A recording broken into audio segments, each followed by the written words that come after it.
What is the one hidden skill that we can focus on that will improve everything that we do?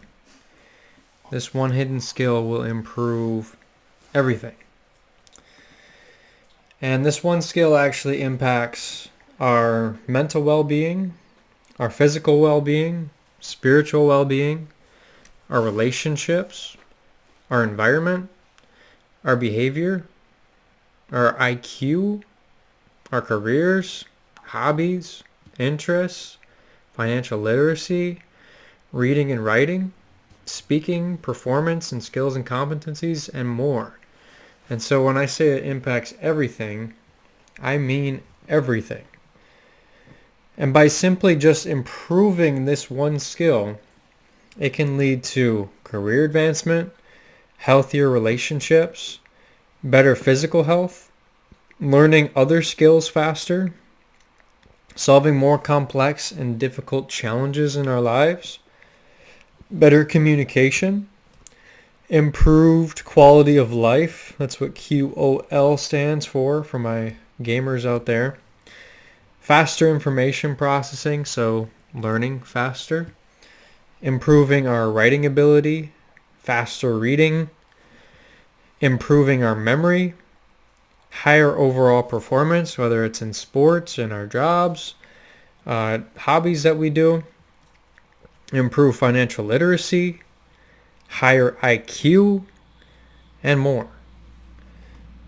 So, what is this one skill? Because that's a lot. That's a lot to say, if we're just going to improve one thing in our lives that can improve all those different areas, what the heck is it? This is the one skill that rules all others. And so I've put this little Lord of the Rings Easter egg in here for people who have watched Lord of the Rings. Now, this skill isn't forged in the volcanic atmosphere of Mount Doom. It's actually clean thinking.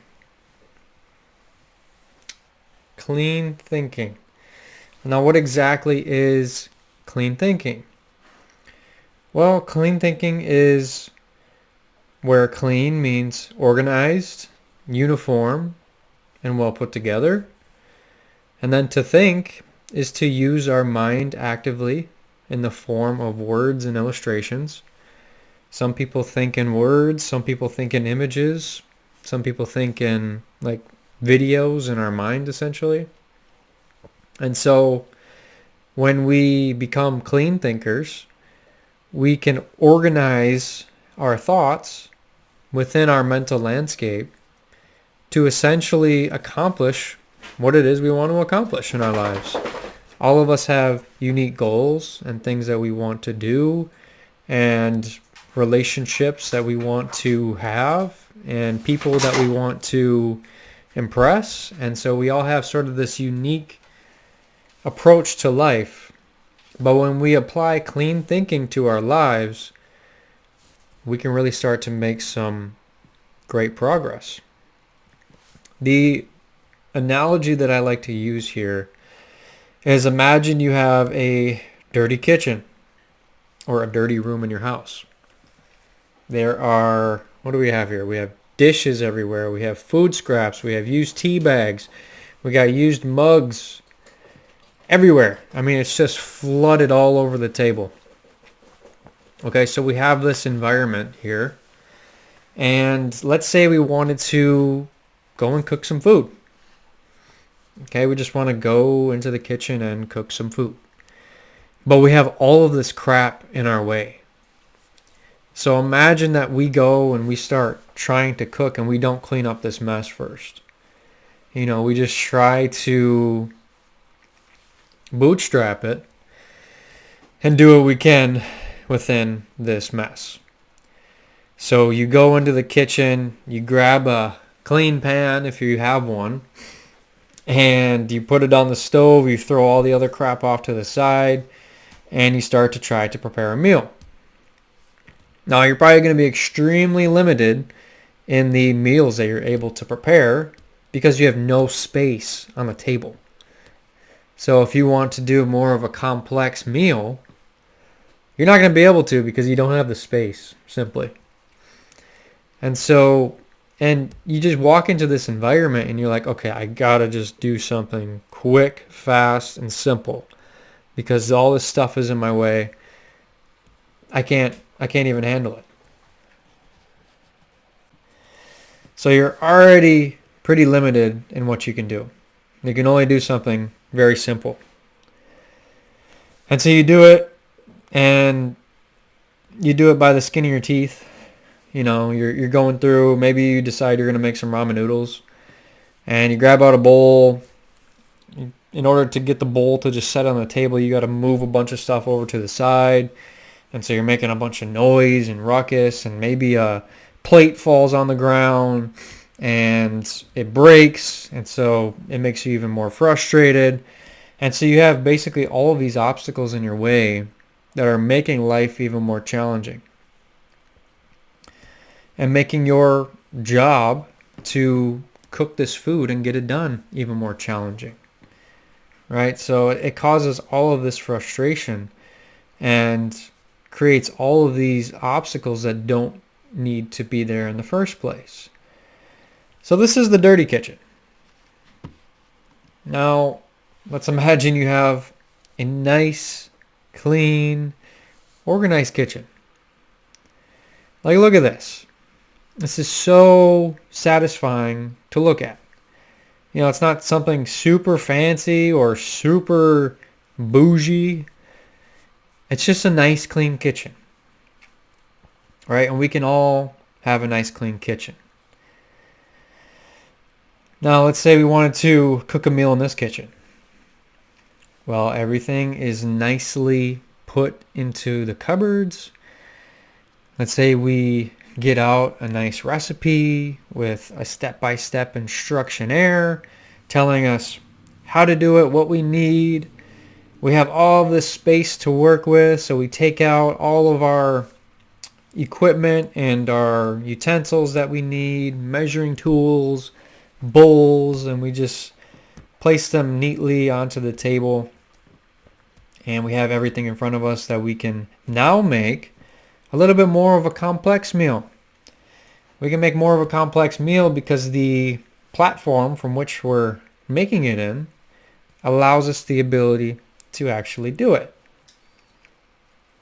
So now picture your mind as a dirty or a clean kitchen.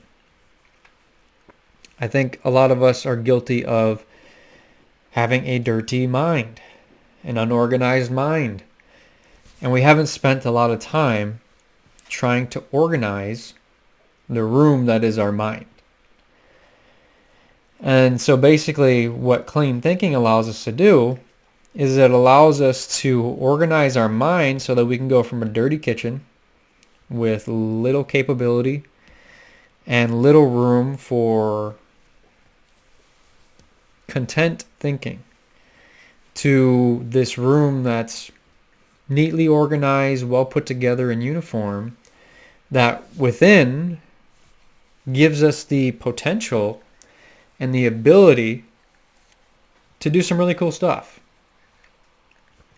And that is where I would like to see all of us getting, is having more of a clean, organized, and uniform mind.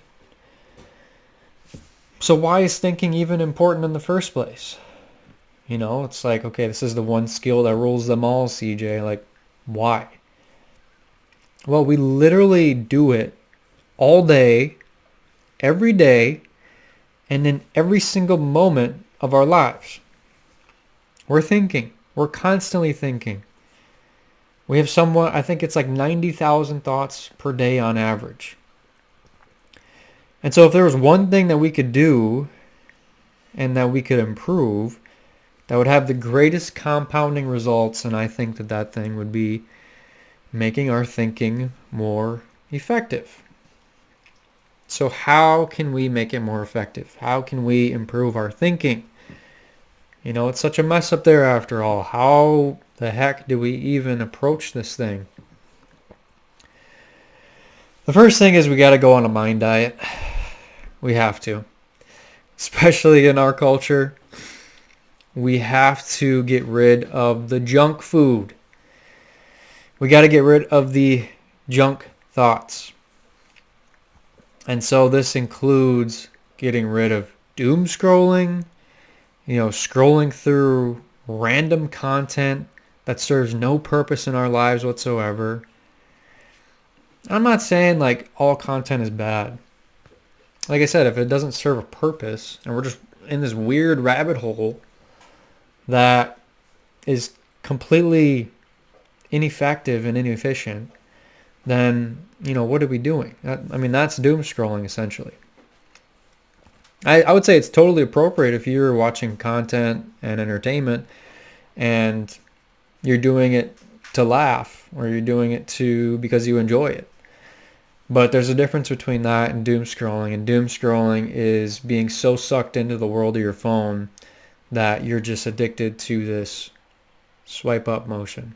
And you're just watching TikToks just to watch TikToks. And you're getting nothing out of it.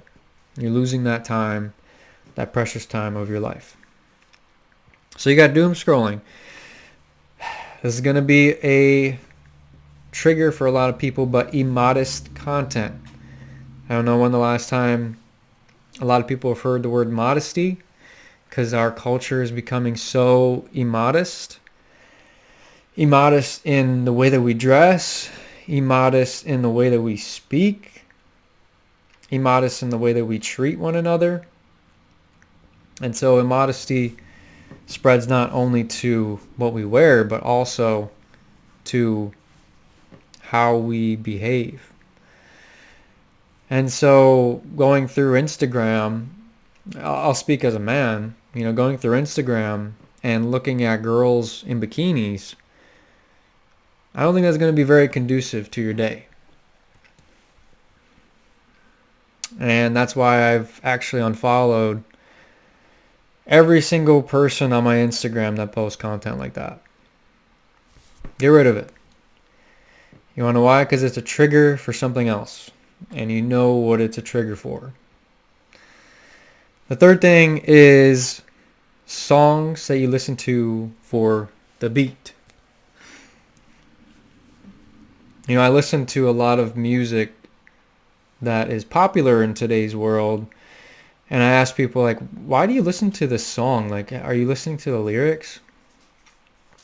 Like, it sounds pretty evil and pretty dark, actually. Like, there's a song about dealing drugs or inappropriate sexual topics. And, there's a song for everything. But inherently, they're pretty evil in what they're talking about. They're pretty dark. And they're pretty inappropriate for people to listen to. Yet, when you ask people, like, okay, why are you listening to this song? Like, do you agree with the message? Like, do you believe in killing people and, gang violence and drug addiction? Like, do you agree with a lot of this stuff? Is this something that you value in your life? And most of the time people are like, no, I just listen to it because I like the beat. Because you like the beat. Well, I'm sure that there's thousands of songs that you could find. In fact, I found them. Because I used to be this person. I used to be someone who would listen to the songs or the beat. But after I listened to the songs for the beat for so long, eventually it started to impact my subconscious mind. Because I was filling my subconscious mind with all of these lyrics. There isn't just the beat to worry about. There's the lyrics that are entering your brain and your mind to worry about. And I think we can agree that a lot of those lyrics are junk food. Stuff that we should not be putting into our mind. And so I've gone on this entire journey. It's really tough because I grew up listening to hip-hop music and rap and pretty vulgar stuff. And getting off of music like that was probably one of the most difficult things for me to do. It was like an addiction that I had. It was like, okay, I kind of know like the reason why I should stop listening to this stuff, but I literally like physically couldn't. It was like my body craved it. And that if I went without it, I'd have all these temptations and all these impulses to want to go back and listen. And so it's extremely difficult to give up. But what made it a lot easier to give up was finding music that actually resonated with my values and with the person that I wanted to become, and that carried positive themes and positive messages. That also had a good beat. And you kind of have to find these songs and these artists and these playlists in certain pockets of music and of content and of media, but they're out there. They really are. And if this is something that you're interested in, I can certainly send you a bunch of music that's appropriate, that is conducive to becoming a high value and high virtue person. I don't mean high value in terms of like, oh, like you're worth a lot. But I mean high value in terms of you really look towards your values. Like for me, I have my 5 values written on this whiteboard back here. And it says faith, family, fitness, fellowship, and stewardship. So those are the 5 values that I prioritize in my life. And so when I say high value, I mean that I'm highly prioritizing those 5 things in my life. Because there's this thing in the manosphere of the Andrew Tate world, of the red pill world, of becoming a high value man. And it's inconducive to what I'm talking about. And it's not what I mean. So getting rid of those songs that you listen to for just the beat. Let's start to change the way that we think about this. And let's fill our subconscious mind with positive themes, positive messages, and things that are conducive to our character and who we want to become. The next thing is doing research on social media. Man, it is, I didn't stop doing this until about a year ago. And the reason that I stopped doing it was because I started looking at some of the source material for a lot of the opinions that I had and a lot of the perspectives that I had on the world. You know, specifically, I got into politics a year or two ago, and I started to kind of figure out, okay, where do I kind of sit on the political scale in terms of my beliefs? Am I more on the left? Am I more on the right? So on and so forth. And quickly I started to identify more with the right. And as a result, I would listen to people on the left and I would get really frustrated actually listening to people on the left. And I think partly I got very frustrated listening to people on the left because of how people on the right in the media sphere treat people on the left and how they talk about people on the left. And they're not very nice. I mean, people in politics are not very kind to each other. They're not very respectful. You can see this really clearly, actually, if you go and watch Piers Morgan Uncensored. I love that channel. I don't love it. I don't like watching it because it's so frustrating to watch because it's just it's like a rage fest, essentially. But the reason that I love it is because it's exposing the tension between the left and the right, especially in the media sphere. And a lot of us are listening to those influencers who are arguing back and forth on the Piers Morgan show, on Piers Morgan Uncensored. And it's sort of, they sort of become the embodiment of what it means to identify as someone on the right or someone on the left. And I don't identify with their behavior on either side. There's a lot, I mean, there's some people that I identify with their behavior and their character, but there's a lot of people that I don't. And so quickly, once I got into understanding politics a little bit better, I started to look more at source content. What do I mean by source content? Well, I mean, if you're trying to do some research on an event that happened, let's say the Charlie Kirk assassination, for example, the source content would be the footage of the actual event. The source content would be videos that were taken at the event or text message chains that occurred during the event. It would be things that actually happened. So there's the source content, and then there's the secondary source content. Secondary content would be looking at a news publication or at a social media post about the event and about people's interpretation of the event. And so when I'm doing research on things, I'm trying to find the source content because I want to see for myself and I want to make up my own mind about things. I don't want people to tell me what to think. I want to decide that for myself and to have the mental capacity and the bandwidth to be able to do that. And in order to have the mental capacity and the bandwidth to be able to do that, I needed to get rid of the junk food that I was putting into my mind. I needed to go on a mind diet. I really did.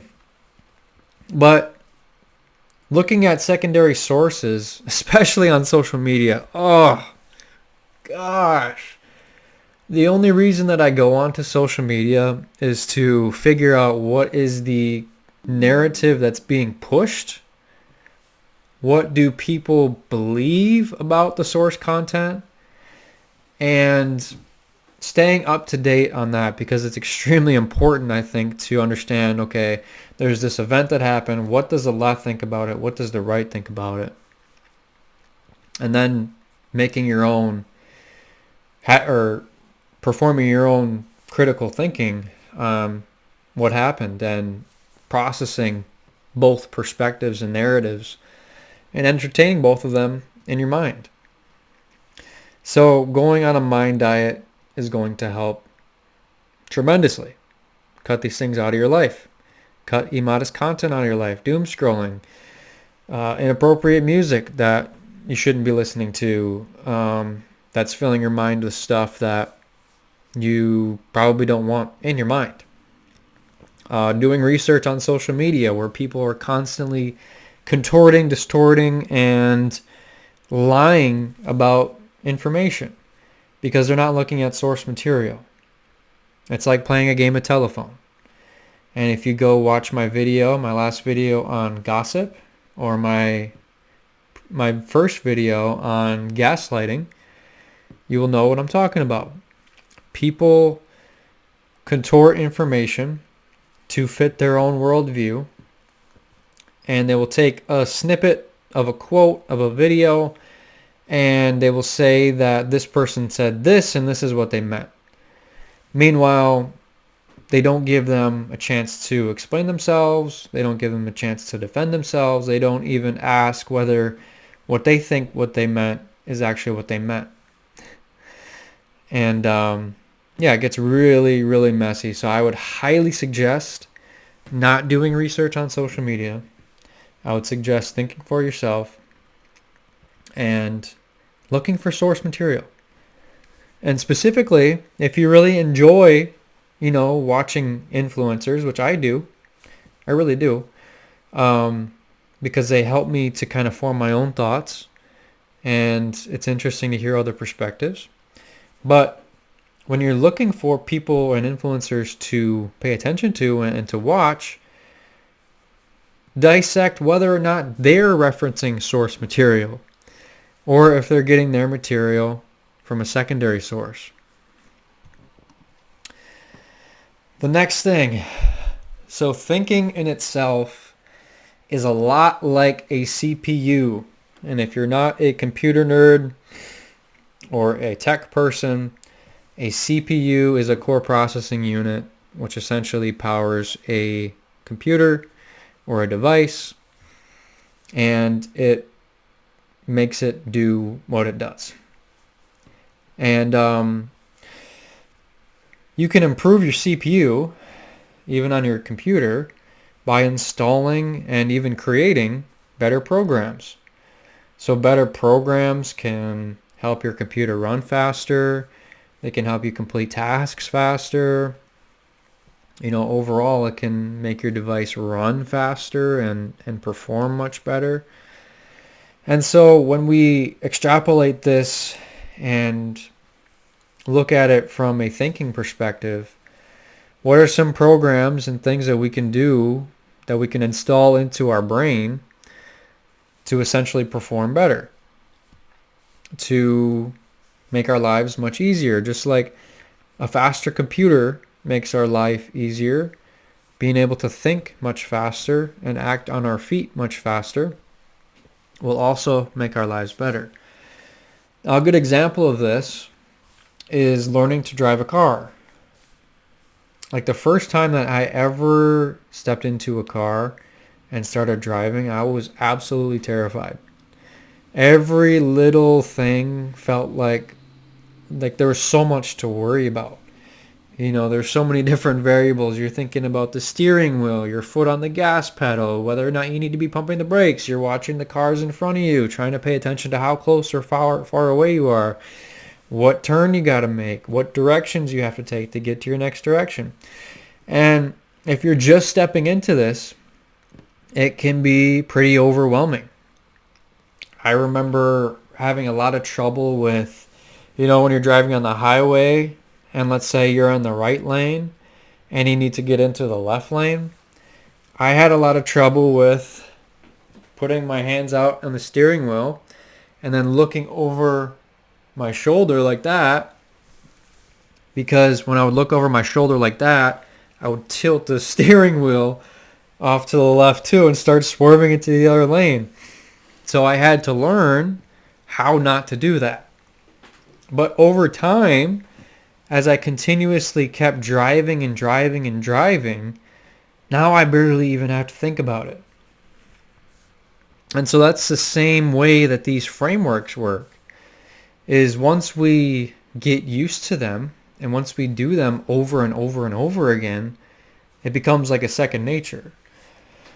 And so what do we do a lot that we could create frameworks for? Because we don't just want to create frameworks for learning how to play a violin when we don't play the violin. We want to create frameworks that will actually help us throughout our day. So one of the frameworks is conversational frameworks. We have a lot of conversations throughout the day.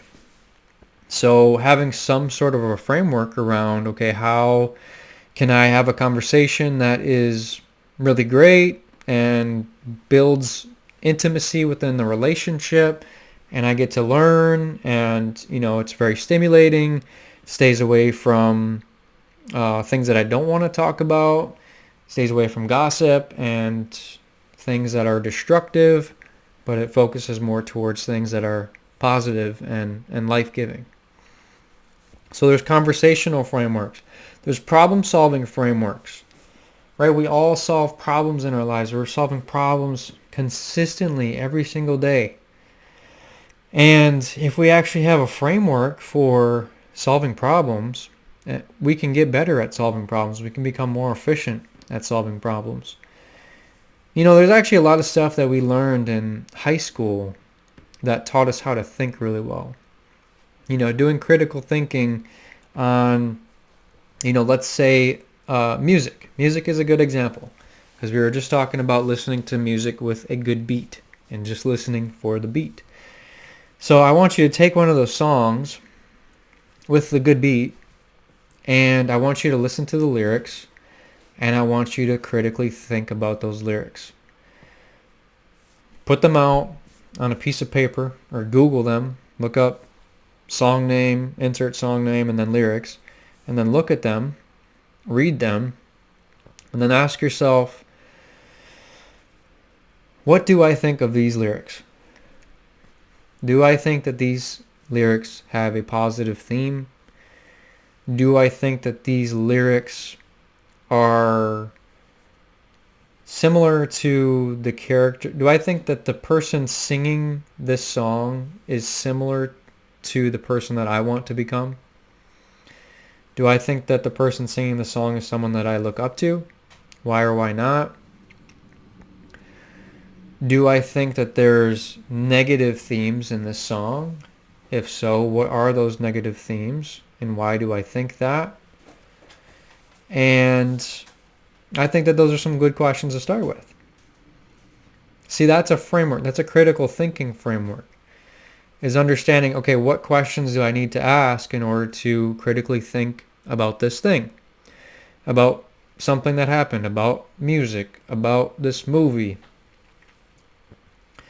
And that by critical thinking, by improving our critical thinking skills, we can properly process a lot of the different events that happen in our life so that we can understand those events and either try to amplify them because we know that they're good for us, or try to reduce and completely constrain those events out of our life. But in terms of problem solving, sitting down, thinking about the problem itself, asking yourself, okay, what is the problem that I'm facing? Ask yourself, is this a symptom of the problem, or is this the root cause of the problem? And if it's not the root cause of the problem, well, what is the root cause of the problem? Okay, well, is there any other potential root causes to the problem? Because there can be multiple root causes. That's what I call environmental problems, because there's something deeper than the root. If you think about it, even within the plant analogy, people say root problem because the root of the plant is where the whole plant stems from, right? It's the root. It's the foundation. It's the foundational structure from which the plant springs forth. And so the idea is that if you find the root problem, then you can have a more dramatic impact by implementing solutions to that root problem and overcoming that root problem. However, think about this. In order for that root of the plant to be there in the first place, there had to be elements that were there that created the root, that fostered the seed, that nurtured it, that allowed it to expand and to grow. And those elements were the dirt and the soil and the microbial life within the soil and the sun and the weather and the wind and the air and the water and the moisture. And so you have all of those elements there, and that's what I mean by environmental problems, is that in order for a root problem to exist, there had to have been an environment there that was conducive to creating the root in the first place. So that's another type of a framework that you can use, that I used to help solve. So a few years ago, I could not breathe through my nose. And the reason that I could not breathe through my nose was that I was so stuffed up that I just couldn't. It was like I had just constant stuffiness. And I don't know if you've ever slept with your mouth open, but it sucks. You wake up and your mouth is dry, and it's just a terrible experience. But I applied this framework of environmental thinking to that problem, and I addressed several different root causes that were likely contributing to the problem, and now I can breathe through my nose amazingly. Okay, so that's just one area of my life that I've been able to apply that and solve really complex challenges that, by the way, were probably unsolvable by traditional Western health methods. And then there's relationship frameworks. I think relationship frameworks are very important because we need to understand the progression of the relationships in our lives. We got to understand whether someone's like an acquaintance, whether they're kind of still a stranger, whether we don't know them very well, whether they're our friend, whether they're our really good friend, whether they're our best friend, and so on and so forth. Just kind of understanding those progressions and having a framework for those progressions. So what is all of this? This environmental thinking, this environmental framework, this relationships framework. This all stems from systems thinking. So by learning frameworks and systems thinking, we can actually reduce the complexity of which we process the world around us. And I highly recommend checking out this book. It's called The Systems Thinker by Albert Rutherford. Amazing book. Amazing book. And it's amazing for the skills and the competency around that skill, about executing that skill of systems thinking. And it really has the ability to change your life. So reducing complexity. When we reduce the complexity, we can become better at solving problems and become more valuable assets to ourselves, our family, and our communities. Now you're probably wondering why I got this picture of Mark Zuckerberg here with a closet. So Mark Zuckerberg is pretty famous for saying that he wears the same t-shirt every day. This is a great example of systems thinking. Why is it a great example of systems thinking? Well, when we start our day, we're either trying to figure out what shirt we're going to wear and spending, sometimes 10, 15 minutes trying to pick out what to wear. Like, are you kidding me? No, I'm not going to do that. So, and Mark Zuckerberg decided the same thing.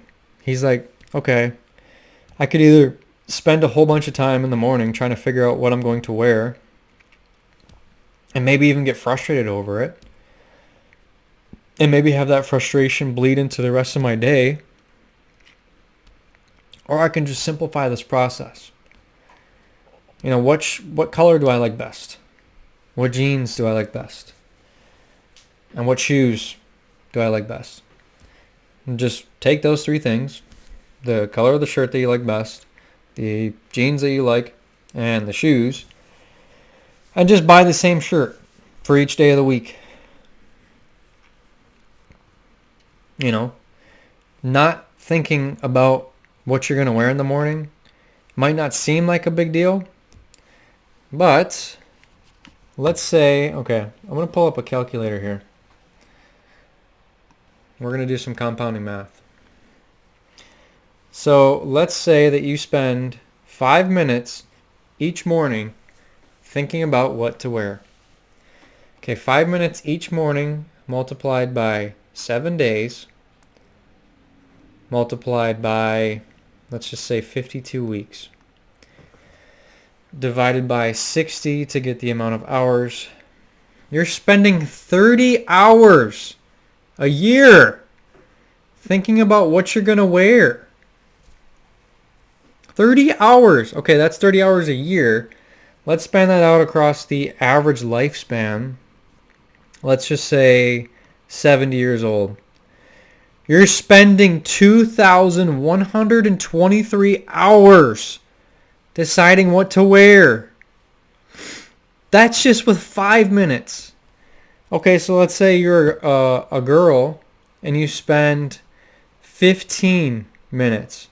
So that's a factor of 3, 5 times 3. So we're going to multiply this by 3 to get the amount of hours that you'd spend your entire life deciding what to wear. 6,370 hours on what to wear. Okay, so this is the importance of simplifying things so that we don't spend 6,400 hours of our life figuring out what to wear. Mark Zuckerberg probably spends 15 seconds figuring out what to wear. Okay, so that's not going to give us our accurate representation of what 15 would be mathematically. So we're going to do 15 divided by 60, so it's going to be 0.25. That basically means 15 seconds. So he probably spends 15 seconds figuring out what to wear, and throughout the week, he spends a minute and whatever that is, if you convert that to seconds. He spends about 2 minutes every week. Every year, he spends 91 minutes every year. Okay, let's multiply this by average lifespan. Let's just do the same lifespan, 70. So he spends, okay, this is minutes, by the way. Divide this by 60. He only spends 106 hours. Compared to 6,400 hours, he's saving 6,300 hours over the span of his life by just wearing the same shirt every day. Because when you get to the end of your life and you're lying on your deathbed, you're not going to be thinking about, oh, I should have wore a different shirt that day. You're going to be thinking about, okay, I decided I'm going to wear the same shirt every day, and now I've opened up 6,300 hours to be able to spend that time with people that I love and I care about, and to focus on things that are important to me, important goals, important missions that I have in life. And so just by simply reducing the complexity of what shirt you're going to wear and what clothes you're going to put on for the day, you can see how this can compound over time. So that pretty much concludes the presentation and the video for today.